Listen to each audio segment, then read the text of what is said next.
পবিত্র মুহররম মাসে আশুরার নামাজ অবশ্যই পড়বেন। প্রিয় দিনী ভাই ও বোন, এই আশুরার নামাজ যদি আপনি পড়তে পারেন, পরিবার থেকে সকল বিপদ মুসিবত আপনার দূর হয়ে যাবে, পেরেশানি দূর হবে, রিজিকের বন্দোবস্ত আল্লাহ করে দিবেন। আপনি যে কাজ করবেন আল্লাহ তাআলা আপনাকে সফলতা দান করবেন, কপাল খুলে যাবে। এ মাস অত্যন্ত দামি মাস। আপনাদের সামনে প্রথমে আলোচনা করব এই মাস কেন সম্মানিত করেছেন আল্লাহ তাআলা, এই দিনকে কেন সম্মানিত করেছেন। তারপরে আশুরার নামাজের নিয়ম পদ্ধতি সঠিকভাবে সুন্দরভাবে যেন আপনার নামাজটি যেন পড়তে পারেন, মা বোনদের জন্য পড়তে যেন কোনো সমস্যা না হয়, একদম নিয়ত থেকে শুরু করে সালাম ফিরানো পর্যন্ত। তারপরে দুইটি দোয়ার কথা বলবো। এই পদ্ধতিতে যদি নামাজ পড়তে পারেন আল্লাহ দোয়া কবুল করবেন, নামাজ কবুল করবেন, আপনাদের রোজা ইবাদত বন্দেগী সব আল্লাহ তাআলা কবুল করবেন। এজন্য প্রিয় দিনী ভাই বোন, প্রথম নম্বরে যে আলোচনা, আল্লাহ রাব্বুল আলামিন কেন এই মাসকে সম্মানিত করেছেন। আল্লাহ তাআলা কোরআনুল কারীমে চমৎকারভাবে আল্লাহ তাআলা বলছেন, ইন্না ইদ্দাতাশ শুহুরি ইনদাল্লাহি 12 শাহরান ফি কিতাবিল্লাহ ইয়াওমা খালাকাস সামাওয়াতি ওয়াল আরদা মিনহা আরবাআতুন হুরুম।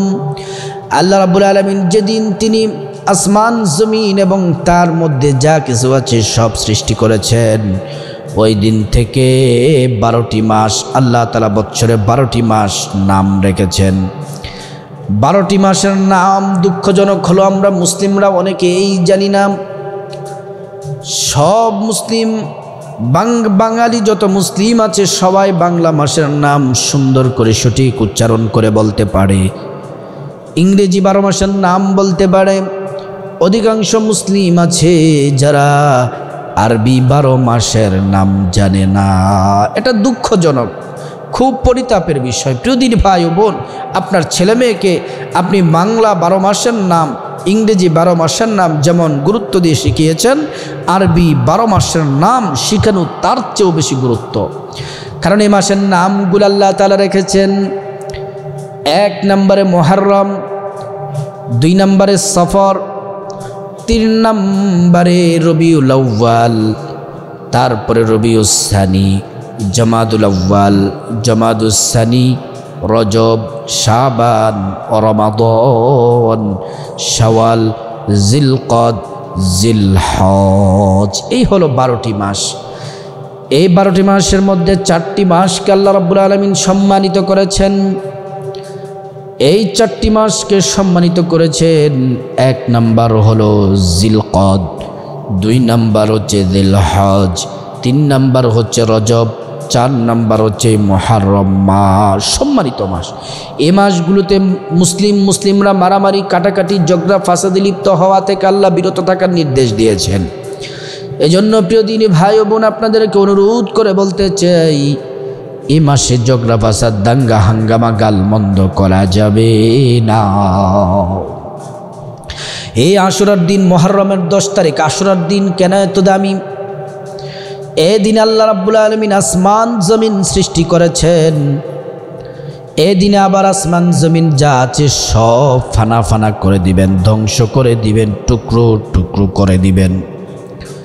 শুধু তাই নয়, আদম আলাইহিস সালামকে সৃষ্টি করেছেন এই দিনে, জান্নাত থেকে বের করে দিয়েছেন এই দিনে। আদম আলাইহিস সালাম 360 বছর পর্যন্ত কান্না করলেন। কান্না করার পরে আদম আলাইহিস সালাম এবং হাওয়া আলাইহিস সালামকে ক্ষমা করেছিলেন এই মুহররমের 10 তারিখ, অর্থাৎ আশুরার দিন।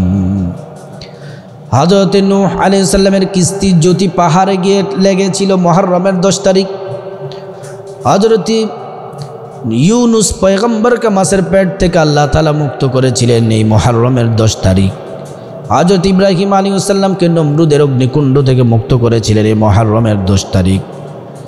সবচেয়ে দুঃখের কথা হলো, কষ্টের কথা হলো, আমাদের প্রিয় নবী মুহাম্মদ মুস্তাফা সাল্লাল্লাহু আলাইহি ওয়াসাল্লামের কলিজার টুকরা নাতি হযরত ইমাম হুসাইন রাদিয়াল্লাহু তাআলা আনহুকে শহীদ করা হয়েছিল এই মুহররমের 10 তারিখ। কারবালার প্রান্তরে ইয়াজিদ সীমা ইয়াজিদের নির্দেশে সীমার হজরতে হোসেইন রাদিয়াল্লাহু আনহুকে গলা কেটে শহীদ করা হয়েছিল এই মুহররমের 10 তারিখ আশুরার দিনে। এই আশুরার দিন অত্যন্ত দামি দিন। আপনাদেরকে এখন যেই কথা বলবো, প্রথমে আলোচনা করলাম মাস এবং দিনের ফজিলত। এবার আপনাদেরকে সুন্দরভাবে আশুরার নামাজ কত রাকাত পড়বেন, কোন কোন সূরা দিয়ে পড়বেন, নিয়ত বাংলাতে কিভাবে করবেন, আরবিতে কিভাবে করবেন, নিয়ম পদ্ধতি আমি সব আপনাদেরকে বলে দিচ্ছি। এবং নামাজ শেষে 2টি দোয়া পড়ে আল্লাহর কাছে যা চাইবেন আল্লাহ তাআলা আপনাকে তাই দিবেন। আশুরার নামাজ হচ্ছে নফল নামাজ। আরবিতে নিয়ত করতে হবে নাওয়াইতু আন উসাল্লি লিল্লাহি তাআলা রাকাতাই সালাতিল আশুরা নফলি মুতাওয়াজ্জিহান ইলা জিহাতিল কাবাতিশ শরীফাতি আল্লাহু আকবার। এটা হচ্ছে আরবি নিয়ত। বাংলাতে যারা নিয়ত করতে চান, আরবি যারা না পারেন, আমি আল্লাহর সন্তুষ্টির জন্য আশুরার 2 রাকাত নফল নামাজের নিয়ত করতেছি, আল্লাহু আকবার, বাস। তারপরে নিয়ত করবেন। পুরুষ যারা নাভি অথবা নাভির নিচে হাত বাঁধবেন, আর মহিলা মা বোনেরা যারা তারা বুকের মধ্যে হাত রাখবেন, বা হাতের উপরে ডান হাত রাখবেন। তারপরে সানা পড়বেন সুবহানাকাল্লাহুম্মা ওয়া বিহামদিকা ওয়া তাবারাকাসমুকা ওয়া তাআলা জাদ্দুকা ওয়া লা ইলাহা গায়রুক। এটা পড়বেন, সানা পড়বেন। সানা পড়ার পরে আউযু বিল্লাহি মিনাশ শাইতানির রাজিম পড়বেন, বিসমিল্লাহির রহমানির রহিম পড়বেন, সূরা ফাতিহা পড়বেন। সূরা ফাতিহা শেষে ওয়ালাদ-দাল্লিন আমিন পড়বেন। তারপরে যে কোনো সূরা আপনি পড়তে পারেন আপনার ইচ্ছে। আর যারা আয়াতুল কুরসি পারেন, আয়াতুল কুরসি পাঠ করবেন। তারপরে রুকু সিজদা করবেন। প্রথম রাকাত কমপ্লিট করবেন। দ্বিতীয় রাকাতের জন্য দাঁড়াবেন। বিসমিল্লাহির রহমানির রহিম পড়ার পরে সূরাতুল ফাতিহা পড়বেন। সূরা ফাতিহা শেষে আমিন পড়বেন। তারপরে বিসমিল্লাহির রহমানির রহিম পড়ার পরে যে কোনো সূরা দিয়ে পড়তে পারেন। আর আমি আপনাদেরকে ব্যক্তিগতভাবে বলি যে সূরা ইখলাসটা 3 বার পড়বেন। 3 বার সূরা ইখলাস পড়লে 1 খতম কোরআনের সওয়াব পেয়ে যাবেন। তারপরে 2 সিজদা, এমন রুকুতে যাবেন, রুকু থেকে সিজদায় 2 রাকাত কমপ্লিট করার পরে তারপরে বসবেন। আত্তাহিয়াতু পড়বেন, দুরূদ শরীফ পড়বেন, আল্লাহুম্মা সাল্লি আলা মুহাম্মদ পড়বেন, দোয়ায়ে মাসুরা আল্লাহুম্মা ইন্নী যালামতু নাফসি যুলমান কাসীরা, এই দোয়ায়ে মাসুরা পড়বেন। তারপরে ডান দিকে সালাম ফিরাবেন, আসসালামু আলাইকুম ওয়া রাহমাতুল্লাহ। বাঁ দিকে সালাম ফিরাবেন, আসসালামু আলাইকুম ওয়া রাহমাতুল্লাহ। এই হচ্ছে আশুরার নামাজের, নফল নামাজের নিয়ম। আপনি এমন করে 2 রাকাত করে 12 রাকাত পর্যন্ত পড়তে পারেন। কমপক্ষে 2 রাকাত নামাজ পড়বেন। যে নিয়ম পদ্ধতিগুলো বললাম সেগুলো ভালো করে শুনে আপনারা নিয়মটি জেনে নেবেন। তারপরে সালাম ফিরানোর পরে আপনারা পড়বেন একবার আল্লাহু আকবার, 3 বার পড়বেন আস্তাগফিরুল্লাহ আস্তাগফিরুল্লাহ আস্তাগফিরুল্লাহ পাঠ করবেন। তারপরে 33 বার সুবহানাল্লাহ, 33 বার আলহামদুলিল্লাহ, আল্লাহু আকবার 34 বার।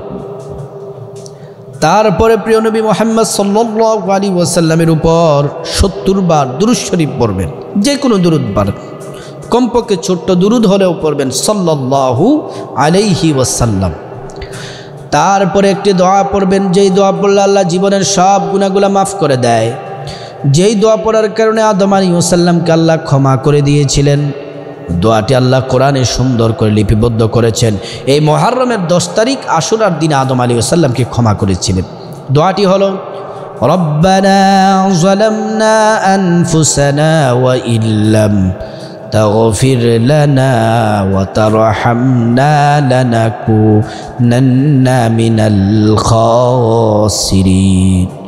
হে আমাদের প্রতিপালক, রব্বানা, হে আমাদের রব, হে আমাদের প্রতিপালক, যালামনা, আমি জুলুম করেছি, আনফুসানা, নিজের নফসের প্রতি, ওয়া ইল্লাম তাগফির লানা, আমাকে ক্ষমা করে দেন, ওয়া তারহামনা, আমাকে রহম করেন, লানাকুনান্না মিনাল খাসিরিন। আপনি যদি ক্ষমা না করেন, আপনি যদি রহম না করেন, তাহলে ক্ষতিগ্রস্তদের অন্তর্ভুক্ত হয়ে যাব। আল্লাহ তাআলা এই দোয়া পড়ার সাথে সাথে আদম আলাইহিস সালামকে যেমন করে ক্ষমা করেছিলেন, আল্লাহ আমাদের জীবনের বড় ছোট সব গুনাহগুলো আল্লাহ তাআলা ক্ষমা করে দিবেন। দ্বিতীয় নাম্বার হচ্ছে আপনি পড়বেন দোয়া ইউনুস, যেই দোয়াটি পড়ার কারণে আল্লাহ তাআলা ইউনুস পয়গম্বরকে মাছের পেট থেকে উদ্ধার করেছিলেন এই মুহররমের 10 তারিখ। লা ইলাহা ইল্লা আনতা সুবহানাকা ইন্নী কুনতু মিনাজ জালিমিন। এই দোয়াটি পড়লে আল্লাহ রাব্বুল আলামিন আপনাকে ক্ষমা করে দিবেন, বিপদ মুসিবত দূর করে দিবেন। তারপরে ইস্তেগফার পড়বেন, 70 বার ইস্তেগফার পড়বেন। আল্লাহ গুনাহ মাফ করে দিবেন, রিজিকের বন্দোবস্ত করে দিবেন, মনের আশা পূরণ করবেন। এমন করে করে প্রিয় দিনী ভাই ও বোন, তারপরে দুরূদ শরীফ পড়বেন। দুরূদ শরীফ পড়ার পরে মুনাজাত আল্লাহর কাছে কান্নাকাটি করবেন। আশুরার নামাজ কবুল হবে, হাজত পূরণ হবে, যা চাইবেন আল্লাহ তাআলা তাই দিবেন। আল্লাহ পাক আমাদেরকে সঠিকভাবে সঠিক নিয়মে আশুরার নামাজ পড়ার আল্লাহ তাআলা তৌফিক দান করুন।